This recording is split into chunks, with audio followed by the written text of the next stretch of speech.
My sunshines, my sunshines, my sunshines.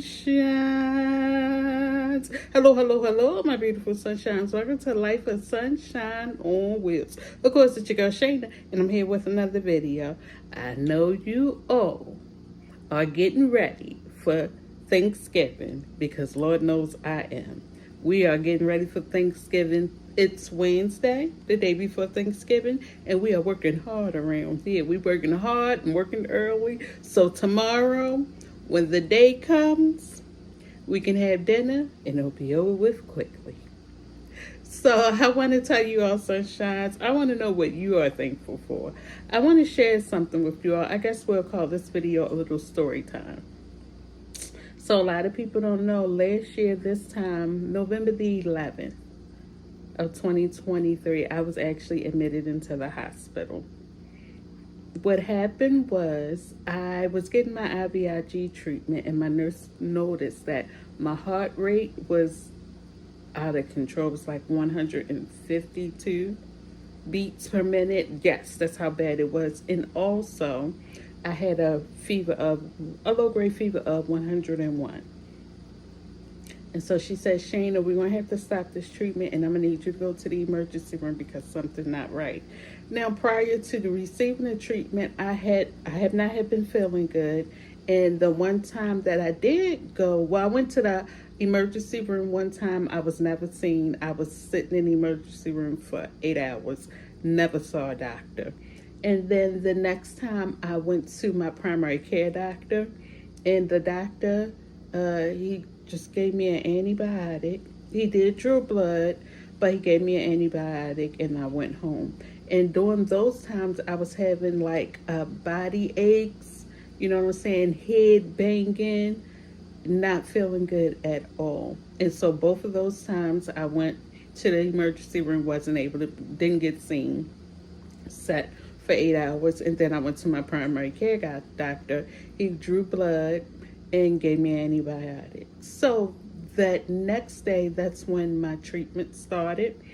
And it just happened. I was feeling cold out of nowhere, the children, things like that. And like I said, my heartbeat was like 152, beats per minute. And my fever was 101. And my nurse was like, Shana, I'm going to need you to go to the emergency room. So my children and we went to the emergency room, and they had their little triage part where, they assess and things like that. And I kid you not, I had never went to the back so fast in the emergency room. But I was taken back in the emergency room, and, they gave me my IV and things like that, took blood samples and things, and then got me in a room. And so the doctor, he came in and he said to me, Miss Thomas, we did do lab work and we're waiting for the results to come back. He said, I would say we would send you home and we wait for those results to come back in. But he said, I don't think that's a good idea, but it's up to you. But I think you should stay until we get the results and go from there. I said, okay, you know what, doctor, I'm going to stay.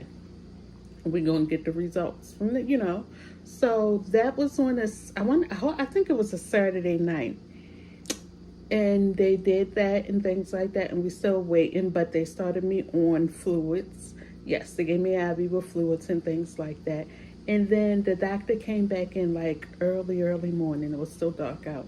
And he said, Shana, you have an infection. We don't know where it is, but we know you have an infection. And what we're going to do is now we're going to, along with your, IV that we have you on now, we're going to start you on some antibiotics.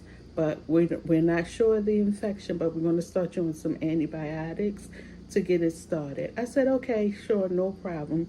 Then my son and daughter, after the doctor decided that we're going to start you on antibiotics, they went home. And so they came back in. Well, my son, he went to work. My daughter, she came back that next morning, which had to have been a Sunday. Yes, Sunday morning, she came back in, and they had an infectious disease doctor to come in. And she explained to me, she said, Miss Thomas, you have sepsis. And she said, if you would have waited one more day, everything was shut down. So she said, Shana, we're trying to find out where the infection is, but we're going to keep you on these antibiotics, and every so often we're going to come and do lab works with you to make sure that it haven't gotten into your bloodstream or anything like that. And so I said, okay. And you know how you try to keep it together? Because my daughter there, I don't want her to hear you got sepsis. I mean, she's a pretty smart kid, 16. She know what it means. She know what it's about. But it's like you try to keep her. You try to be tough and you try to be strong. And she started crying, and then I started crying. Because you know, sepsis, sometimes when you hear that word, you get afraid. Because you hear the stories where some people may not make it. And then that's all I was thinking is, God help me, God help me, God help me. I can't go like this. I can't go like this. God help me. So we started me on the antibiotics. And I'm like, we're going. And I had to do all that I could do to keep being strong so she won't worry. And I tell you, she was worried. She was worried. And then she ended up going home Sunday evening. I told her, don't worry about it. God got me. I'm going to be fine. I'm going to be home before you know it.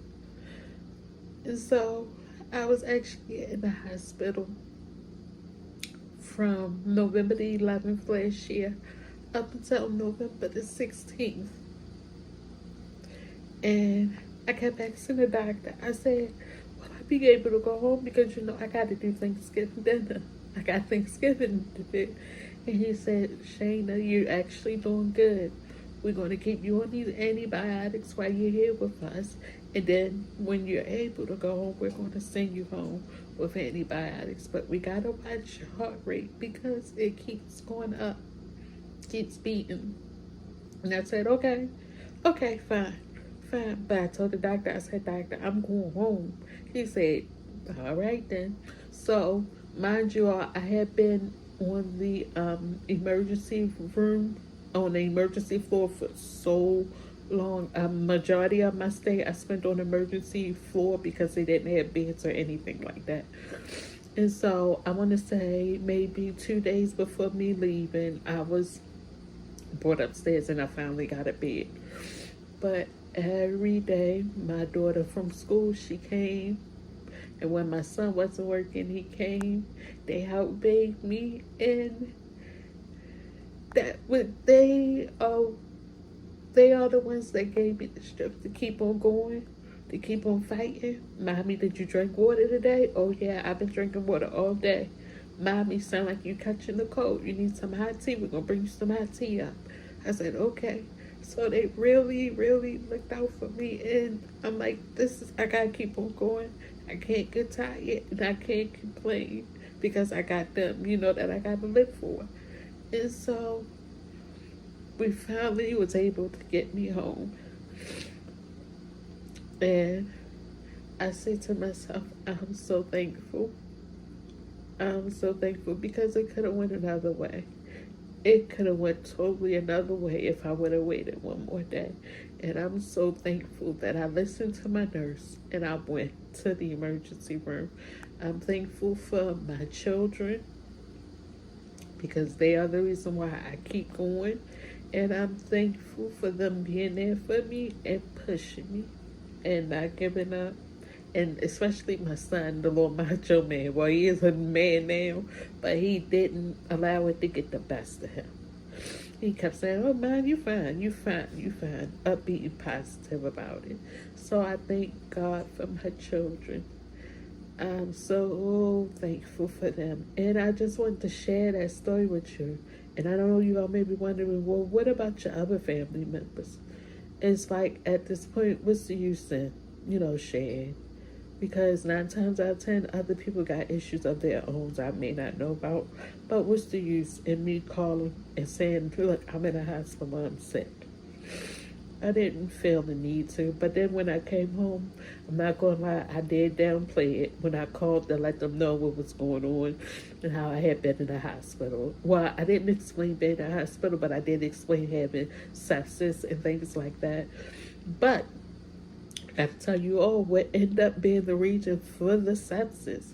So the disease doctor, she gave me a call and she said, Shana, before you leave the hospital, we're going to have to remove your catheter, my port that I have in my chest. And that's what I use, to get my treatments because my veins are shot. They are no good. So they actually had to remove my catheter. My catheter was the reason for the infection.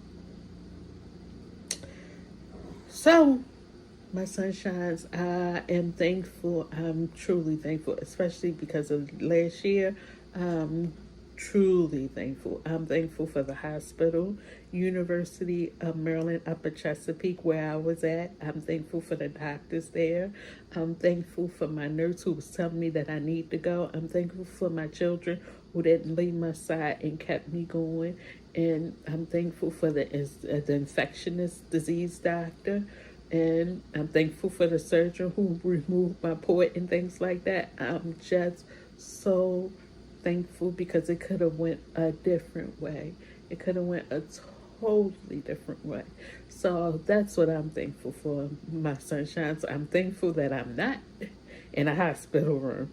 I'm thankful that I'm still amongst the living. I'm thankful that I'm still here to see my children. I'm thankful that I get to see my children grow into the beautiful young man and the beautiful young woman that they are becoming. I'm just so thankful and grateful to still be here. So my sunshines below, tell me what you are thankful and grateful for. I love you all. I want you all to be safe. Sorry, I don't have anything about yawn, but I will be posting some videos about yawns. I actually completed a couple of things, so I'm going to post them. So my sunshines, I'm going to say that I love you all. Don't forget to like, subscribe, share. Tell a friend too. What? Tell a friend. I see you all soon. Bye. Oh, and happy Thanksgiving. Don't forget below this what you are thankful for. See you all soon. Bye.